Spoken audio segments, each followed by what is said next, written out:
Thank you. Thank you very much. Asanteni sana.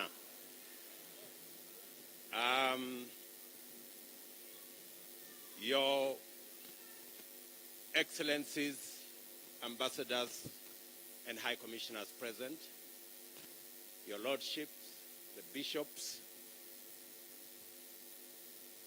and members of the clergy in the Republic of Kenya, my good Deputy, Rigathi Gachagua, distinguished members of the Independent Electoral and Boundaries Commission, led by Chairman Wafula Chebukati, fellow countrymen and women, good evening. It is a wonderful evening, and I want to thank God that we are here this evening to witness this momentous occasion as the people of Kenya restate what is in Article 1 of the Constitution of Kenya, that all sovereign power belong to the people of Kenya. I want to thank God for getting us to this point. I want to thank God that today we have concluded this election. I know that there were predictions that I won't get to the ballot. There were predictions that we won't get here. But because there is a God in heaven, we are here. And I want to, in a very special way, say and confess that without God, we wouldn't have been here. My gratitude also goes to the people of Kenya, the millions who listened to us, the millions who participated in our campaigns peacefully, the millions who turned up to vote for us on 9th of August, and the millions who have waited patiently until this announcement has been made.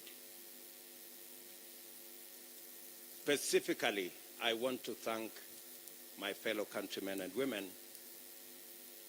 because we have raised the bar in this election. Jointly, we have raised the bar. This election was much about the issues than the ethnic configurations that have always informed our elections. Gratitude goes to the millions of Kenyans who refused to be boxed into tribal cocoons. I am a very proud Kenyan this evening that the people of Kenya have raised the bar on us who are seeking leadership in our country. Not to sell our ethnicities, but to sell our programs, our manifestos, our agenda, and our plan. Let me also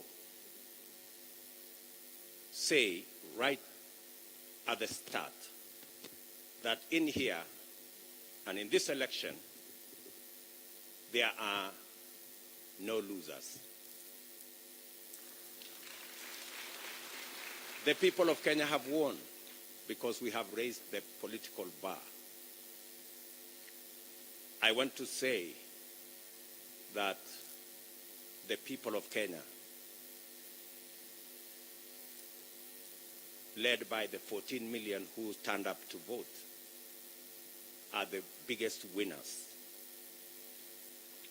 The hero of this election is the IEBC, led by Wafula Chebukati. I say this with conviction that the IEBC amazed all of us. With the results in the public portal, all the servers were open. And everybody, all you needed is a simple calculator, and you would have the results. I want to congratulate the IEBC for raising the bar. And I want to say, without fear of any contradiction, that one Wafula Chebukati is our hero. Soft-spoken, but firm. And I want to tell you, Mr. Chairman, we are very proud that without informing any one of us, you put all the results from all the polling stations on a public portal where any Kenyan could access. That became the game changer in this election.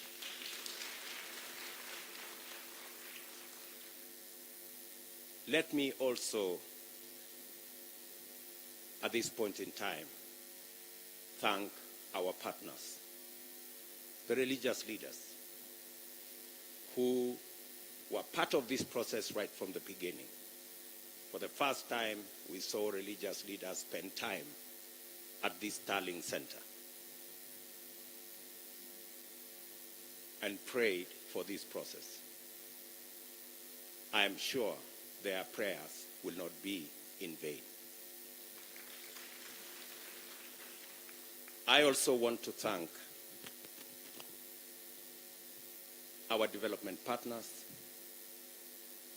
our diplomatic community, and all the observers who came in their thousands to be part and parcel of the process right from almost 2 weeks ago to its conclusion in this auditorium. To all of them, I tell them the people of Kenya are eternally grateful that you took your time, valuable time, to watch over this process so that the right thing can happen. I want to thank my worthy competitor, the Honorable Raila Odinga, for a campaign that we all dwelled on issues and we tried to sell an agenda to the people of Kenya. I want to promise that I will work with all elected leaders and all leaders in Kenya so that we can fashion a country that leaves nobody behind. What the people of Kenya have done, they have assigned us responsibilities. There will be those of us who will be in the executive, but there will be those of us who will oversee what we do in the executive. Both responsibilities in government and in the opposition are important for the people of Kenya.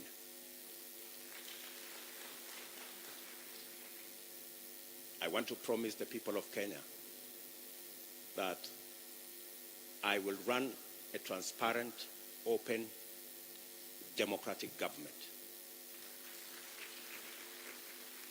And I will work with the opposition to the extent that they provide oversight over my administration.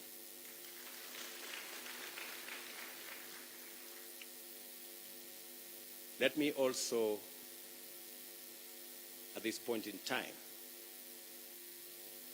acknowledge my boss, the President of the Republic of Kenya. His Excellency Uhuru Kenyatta, who has worked with me over the last 10 years in various forms. And I want to commit to the people of Kenya that I will build on the foundation that President Kenyatta and I put together and take this country to the next level. I want to promise all the people of Kenya, whichever way they voted, that this will be their government.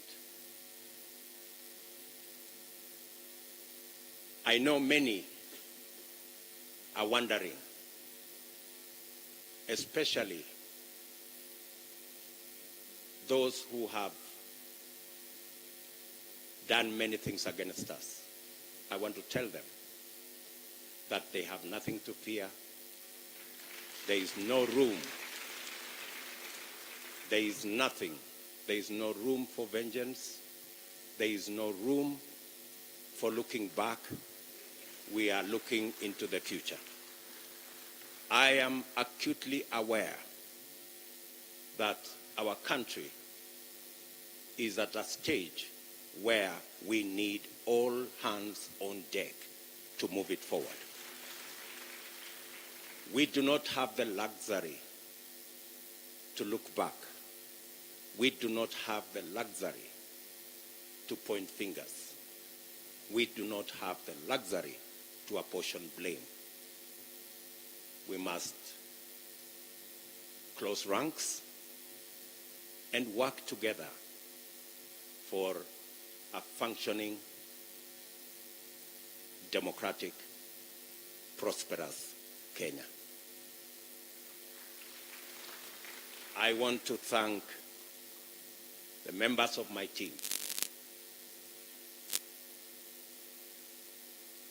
starting with my wife and family.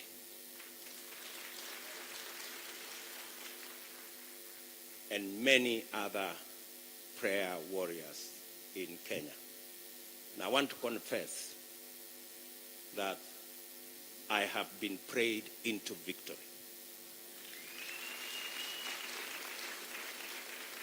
It is not our effort.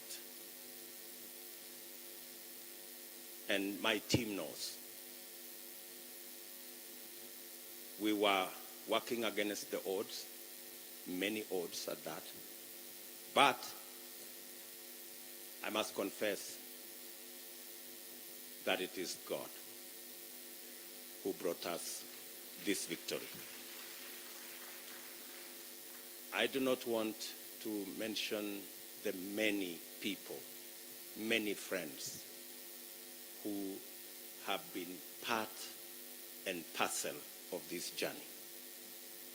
Many people have paid huge sacrifices for us to get here. I want to promise them that their sacrifice will not be in vain. I and my team and I will work very hard to make sure that we don't let the sacrifices made by many Kenyans, we don't let them down. I am very confident that this country will come together and we can move forward as one united, democratic, and prosperous country. I want to ask our religious leaders from across Kenya to pray for us and to pray